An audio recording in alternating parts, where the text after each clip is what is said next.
All right, so today we're going to go over project manager expectations for what we're looking for here in the office. So the first thing that we want to go over are the weekly sales reports.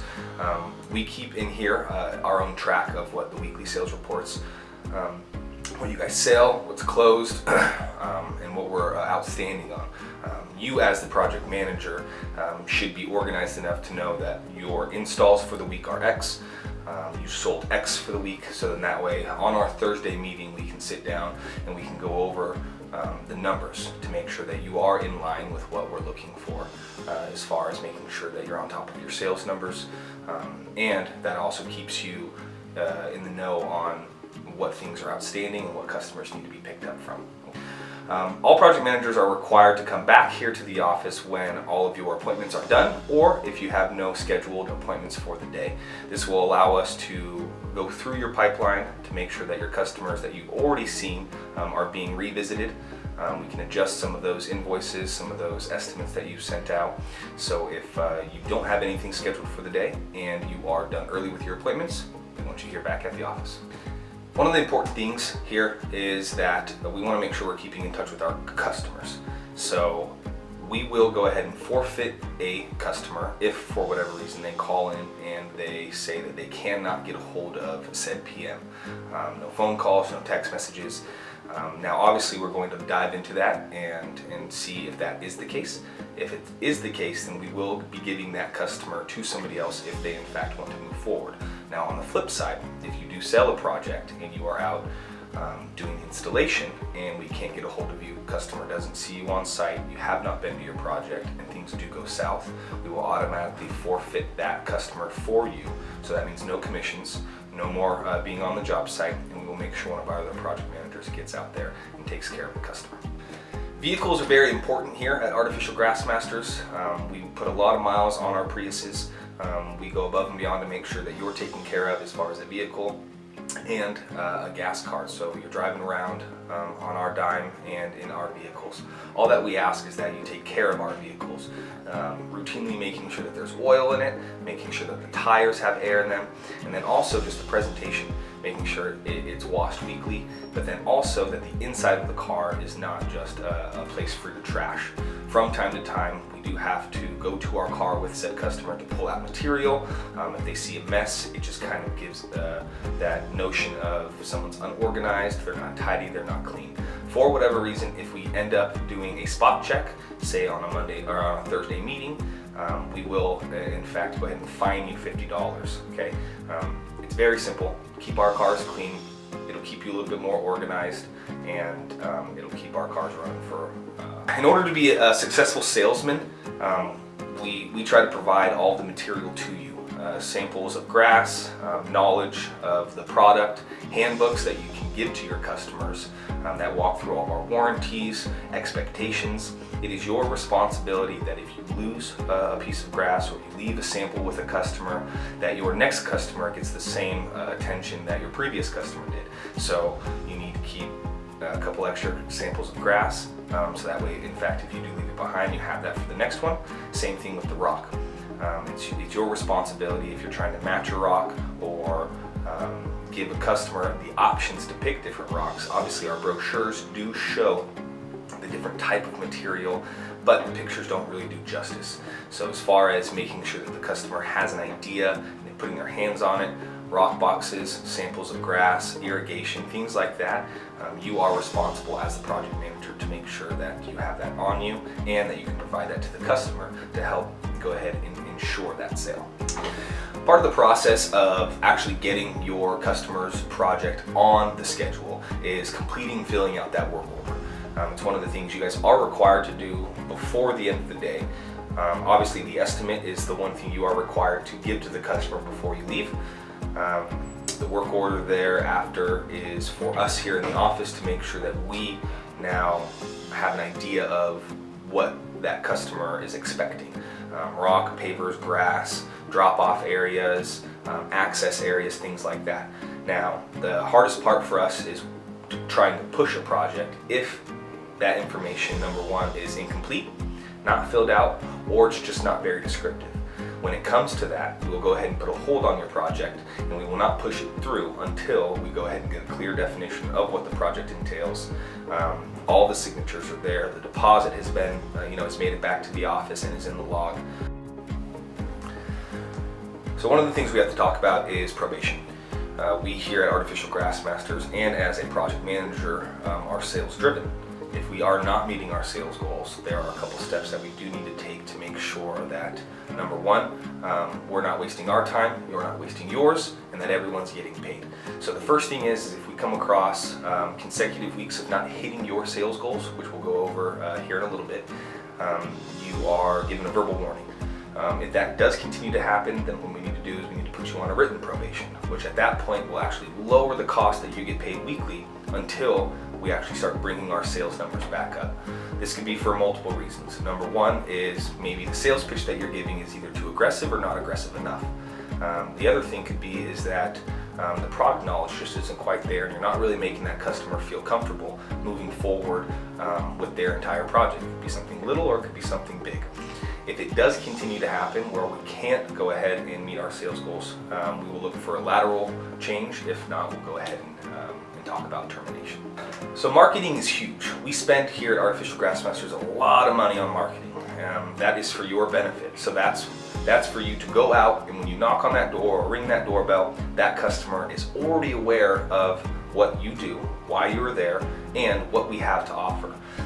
We put out almost weekly new marketing things that we can try to drive our business up, or special deals that we have. If those are given to you, we implore you to make sure that you are giving those options to your customers.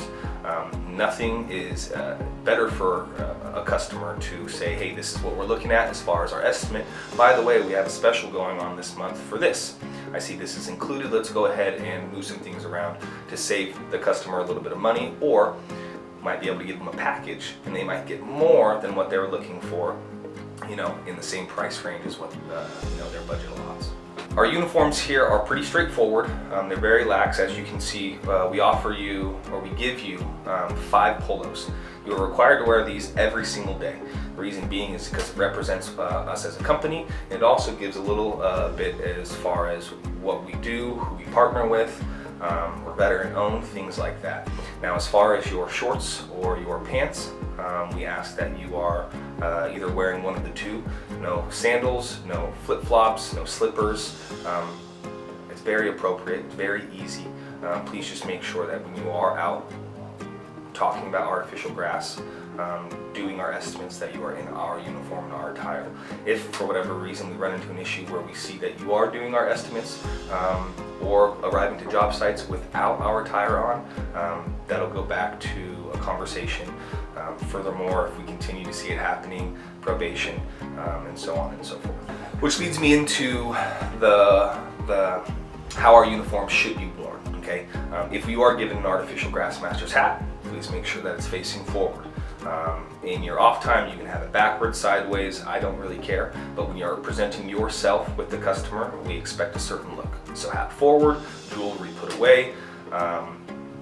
Your shirt, polos aren't locked up, they're down, buttoned. Same thing with your pants, your shoes, tied nice and tight. If you have a dirty shirt, and it is what it is, please reach out to us here at the office. We can see about getting you a loaner for whatever reason. But when you are with a customer and you are out doing these estimates, we need you to be presentable. One of the things that isn't easy to talk about, or shouldn't have to be had a conversation of, is hygiene. Okay, you are face to face with these customers, whether or not you're 5 feet away, 2 feet away, showing them something on your iPad, flipping through pictures. Your teeth have to be brushed, deodorant has to be put on, you had to at least showered in the last couple days. If we notice that your hygiene is starting to slip, we will then at that point pull you out of the field until we can get a better grip on to why our hygiene is not being, where it should be in just normal day-to-day presentable. And make sure that moving forward, that when you are experiencing these estimates and with these customers, that you are in fact hygienic and presentable. So in order to go ahead and push an invoice through, or once you receive the money from the customer and now you're getting ready to take that customer and push it to production, then production's going ahead and grab that work order. They're going to dissect it, order the materials, and then get that customer on the calendar. I cannot do that. I cannot give my project management anything that's not completely filled out. And the reason being is because it's a much longer process to have to dive into what color are the pavers, how many flags does the putting green have, what size is the rock. Those types of details may seem minute, but when it goes from your hands to somebody who has no idea what's going on, but they're there just to order the material and get your customer on schedule, it's very hard and time consuming. So an order will not be pushed through until we have everything filled out. All signatures on all the estimate, work order, and invoice. All of our material lines up with the estimate, work order, invoice. Making sure you have enough pictures there so that way when we hand these off to our guys who are going to be doing the installations, they know what the house looks like, they know where the access is, they know where the pavers are going to go, the grass is going to go, where we can stage the grass, where we can put a dumpster. All of these things need to be thought about in the process of you filling out that order before you send it to us to go ahead and push through and get on the schedule. Part of your job as a project manager is not only to sell the customer on the dream of artificial grass and pavers or whatever their yard design entails, but it's also to keep that relationship. You are the eyes on the ground. You've done that, you filled out your order, you've built a roadmap with your customer. But if you're not on site to make sure that these guys are started off well, it really all goes downhill from there. So one of your requirements is to make sure that if you have a job start, 2, 3, 4, 5, that you, number one, relay to us here at the office what your day looks like, even though we already know, but then also what you need help with. We require you to be on site so that way you can line out your install crew to make sure that everything gets to the right position or it's placed in the right area. The lengths are there properly so that way, number one, we're not short on material or we're not left with an abundance of material. That also helps your customer feel a little bit more relaxed. You're the face and you show up. Now they can take a deep breath. If you don't show up and the crews just start demolishing the backyard, it becomes a war zone and the customer feels really uneasy because he doesn't know these guys. So one of your requirements is to make sure that the morning of your job install that you have boots on ground, you're with the crew, you're lining out any changes, any issues, anything like that, you have that discussion with the customer. Going back to work orders and invoices and estimates, I can't stress enough the importance of notes. Having a conversation with the customer, whether it be something as simple as, I don't want my sprinklers capped, or when you guys do come in, make sure you let me know because my dogs will be out back. My dogs are runners, or they like to bite people, or for whatever reason, the customer gives you some piece of information that you think would be helpful to us. Whether if you think it will be helpful or it won't be helpful. Notes are huge. Customer calls in and they have an issue because the crew is not on site yet, or the customer doesn't like the way their pavers look, or no material has showed up, or the project looks great and they're ready to give us their money and they're ready for a review. Now they're ready for quality control. These are the types of things that you need to put in the notes. The hardest part for us is to jump into trying to save a situation or into a customer's account with no notes. And all we hear is, well, I told so-and-so this, and I explained so-and-so this. Without the notes, we look like idiots, and it makes our job a little bit harder. So notes, notes, notes, always. If you're driving, have a piece of paper next to you with a customer's name. That way you can just jot it down. As soon as you get some time, open up that iPad, go to the activities section, jot those notes in there, so then that way everybody in this office has an idea. At the end of the day, cover your butt, so then that way we know how we can help you make sure that everything gets done properly. The last thing I want to talk about are Saturdays. So East Valley and West Valley, we go ahead and we swap. So you can guarantee, or I can guarantee you, that you will be working at least one Saturday a month, if not every other Saturday. Now that may be a house mouse day, which brings you into the office, which gives you the opportunity to file through all of those customers that you've seen, make follow-up phone calls, try to collect money, things like that, or you're going to be out doing estimates. Now on Saturdays, our estimates go anywhere from 8 to 2 o'clock. If they need to be pushed further for the customer, obviously a note will be added by the ladies in the office, and we'll make sure that you're aware of that as well. So when it comes to Saturdays, keep it in the back of your mind. You may work every other Saturday, but for sure you will be working at least one Saturday